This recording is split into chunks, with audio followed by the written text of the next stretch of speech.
Finalmente chegou o momento que a gente vai fazer a análise de estabilidade da nossa estrutura e vamos saber se a gente precisa ou não considerar a não linearidade geométrica. Fora isso, você sabia que nós comercializamos o Syngenie aqui no Brasil com preços em reais, muito mais estabilidade e segurança para você adquirir o software.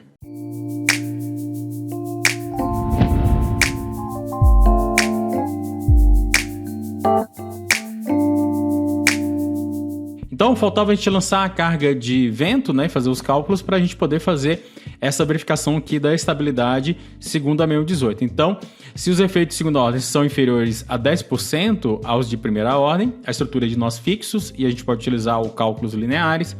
Já se os efeitos ficarem entre 10% e 30%, a gente considera a estrutura de nós móveis e a gente deve considerar os efeitos de segunda ordem e a gente tem como calcular isso de forma numérica, como a gente vai fazer agora no CIA, ou de forma aproximada. Bom, vamos lá para o nosso modelo. Então, estamos aqui com o nosso modelo e como que eu vou fazer essa comparação de primeira ordem com segunda ordem? Eu vou fazer essa comparação utilizando os deslocamentos, mas você também poderia fazer essa comparação utilizando esforços, tá? E fora isso, eu vou fazer apenas para uma direção, você teria que fazer em todas as direções para ver como é que está de forma global o comportamento da estrutura, mas eu vou mostrar aqui como vocês podem fazer pelo menos em uma direção. Então o que eu vou fazer? Primeiro eu vou ocultar os dados adicionais, né? os links rígidos e as articulações. Deixa eu clicar aqui de novo. E tá aqui, ó. Eu vou pegar esse nozinho aqui da cabeça do pilar lá em cima e eu vou pedir o deslocamento em U, né? Deslocamento nos sentidos globais em relação ao eixo Y, tá? Por que o eixo Y? Aqui, ó, o nosso eixo global tá aqui, então eu quero ver o deslocamento nesse sentido aqui, Y. Então, eu vou pedir para colocar como atual, Y em relação às combinações normais, né? Vou pedir para atualizar. E aí, a gente tem que, nesse sentido aqui, a gente tem um valor de 13,8 milímetros. É o maior deslocamento de todas as combinações que estão aqui dentro. Vamos dar uma olhada no visualizar aqui e ver da onde que vem esse valor. Então, olhando aqui em relação ao Y, né? A gente vê aqui, ó, o 13,5, né? Ó, 13,5 e vamos procurar o 13,8. Tá aqui o 13,8. É a combinação normal, alto, barra 33. Vamos ver quem é essa barra 33. Então, andando aqui, a gente vê que a barra 33 é quando a gente tem 1,4 do peso próprio, 1,4 aqui das paredes, né? Ó, lembra aqui das nossas cargas, né? E também no 33 a gente tem 0,7 da sobrecarga e 1,4 da LC6. Então, é o vento a 180, é o vento oposto aqui, né? Então, esse valor de 13,8 está vindo dessa combinação. E o que eu vou fazer? Eu vou vir aqui, ó, nova combinação da chave de combinação. Eu vou pedir para o CIA gerar uma combinação a partir da 33. Então, clico aqui, ó, e dou um OK. O que o CIA está fazendo? Ele está gerando uma combinação linear a partir dessa escolha. Então, se a gente for lá na parte de combinações agora... Então, a gente tem uma combinação que foi gerada a partir daquele resultado, né? Eu cliquei aqui em nova combinação, da chave de combinação e pedi para que o CIA gerasse essa combinação do tipo linear última. Então, é uma combinação bem simples. É exatamente o que a gente viu. Peso próprio, vezes 1,4, parede 1,4, sobrecarga 0,7 e vento a 1,4. Aqui das nossas combinações, ficou sobrando essa combinação aqui, provavelmente das explicações. Eu vou simplesmente excluir ela, a gente não vai utilizar ela. Mas a gente tem, então, uma combinação linear aqui. O que a gente precisa? A gente precisa fazer o cálculo não linear. E como que a gente faz? Clica aqui em Arquivo, Configurações de Projeto, Funcionalidades, Não Linearidade e Não Linearidade Geométrica. Então, a não linearidade física a gente já está aplicando de forma aproximada pela norma. E agora a gente vai aplicar a não linearidade geométrica. Então, aplicando a não linearidade geométrica, eu vou dar um OK. O que vai aparecer para a gente aqui? Um novo item, que são as combinações não lineares. Eu vou clicar aqui e aí eu posso montar aquela mesma combinação não linear, só que eu posso cancelar. Vim aqui, ó, nova das combinações lineares. Então aqui eu posso escolher por tipo, né? Combinação linear ou envoltória. Envoltória vai mostrar todo mundo que está aqui. E se eu puxar esses caras para cá, o que o C vai fazer? Ele vai abrir todas aquelas combinações lineares aqui na não linear.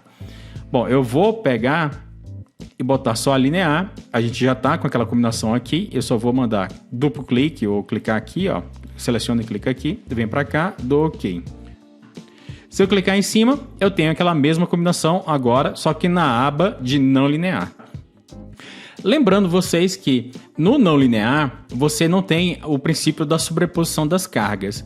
Então, você no não linear sempre vai ser do tipo linear, tá? Primeiro tipo de combinação, aquela combinação mais manual, e do tipo última ou serviço. Por que ocorre isso no não linear? Justamente por não ser válido o princípio da sobreposição de cargas no cálculo não linear. E isso não é só para o C, é para qualquer cálculo não linear de qualquer software. Funciona assim. Por quê? Porque, na verdade, esse conjunto de carregamentos para o não linear é como se fosse um carregamento único. Então, ele tem que processar esse carregamento único. Então, se lá nas minhas combinações lineares aqui dentro de LU normal, se eu pedir para explodir para lineares, eu vou ter 43 combinações. Vai ter algumas repetições e tal, e vai no final das contas ter menos. Mas tudo bem. Mas imagine que ao explodir aqui, eu vou ter 43 combinações lineares aqui. Isso significa que no não linear, se eu puxar aqui as combinações, a envoltória, né, normal, e vier os 43, você tem até como escolher aqui críticos ou não, tal. Mas de qualquer maneira, se eu puxar de lá e viesse aquelas 43, você ia ter 43 combinações aqui, e no processamento não linear seria processada cada combinação dessa por vez. Novamente, é o princípio do cálculo não linear. Você não tem a sobreposição de cargas. Cada combinação é como se fosse um carregamento único e ele tem que processar cada um deles. Como eu disse, não é só do CIA, é o processo não linear que vai ser aplicado em qualquer software. Bom, vamos lá. Mas aqui no nosso caso, o que eu quero comparar? Eu quero comparar o carregamento linear com o não linear em relação a essa combinação. Então, agora vou mandar fechar. Clico aqui. Vou calcular o linear e o não linear ao mesmo tempo. Vou mandar, então, os dois.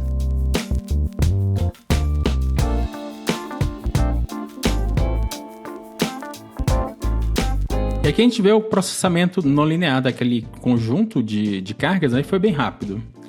Então, a gente obteve os valores. Vamos dar um OK. Aí ele vai mostrar os máximos lineares e não lineares. Vamos comparar. Então agora o que a gente vai fazer? A gente vai vir aqui nos resultados, deslocamento nodal. Eu vou olhar aqui de cima.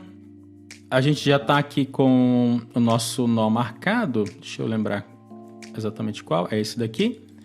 Então, ó, eu vou marcar todos os nós desse pilar. Então, marquei aqui de cima, quer dizer, vou marcar ao longo do pilar.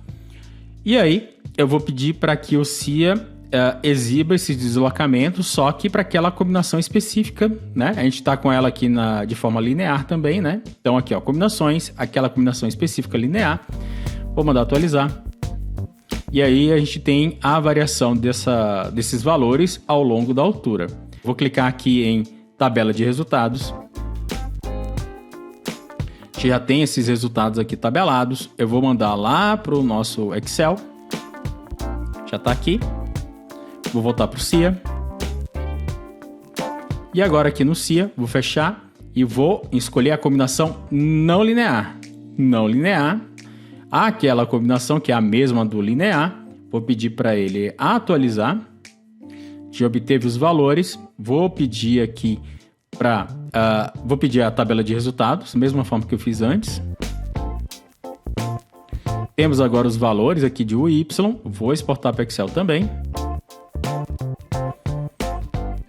E agora a gente tem um Excel onde nós temos os valores não lineares. Então eu vou dar um Ctrl+C e um Ctrl+V. E um Excel que a gente tem os valores lineares. Então aqui são os valores lineares. Ctrl+C. Vou para aquele Excel anterior. Ctrl+V. E o que a gente precisa fazer? Uma comparação. Então eu vou dividir o valor linear pelo não linear. E a gente vê que dá 1. E vou arrastar para baixo. Vamos fazer aqui poucas casas decimais. E a gente vê que aqui os valores ficam muito próximos. A gente, no cálculo não linear, a gente tem valores bem próximos aos lineares, né? Aqui está 1% de diferença, aqui 2%, aqui 1%. Então, basicamente, a nossa estrutura é bem estável e eu posso fazer o cálculo linear. E a gente vai seguir fazendo o cálculo linear. Mas se aqui desse 1.1, 1.2, desse acima dos valores, aí você faria aquele procedimento que eu expliquei antes. Vamos voltar lá para o CIA. Então, fecha aqui. E aí, você viria aqui na parte de combinações não lineares, novas combinações, viria aqui em envoltória, LU normal, joga esse cara para cá, ele está dando aqui 42 combinações, dá um OK. Ele vai explodir aqui todas as combinações que existem lá dentro, tá? Então, a gente tem absolutamente todas, incluindo aquela que a gente utilizou ainda agora.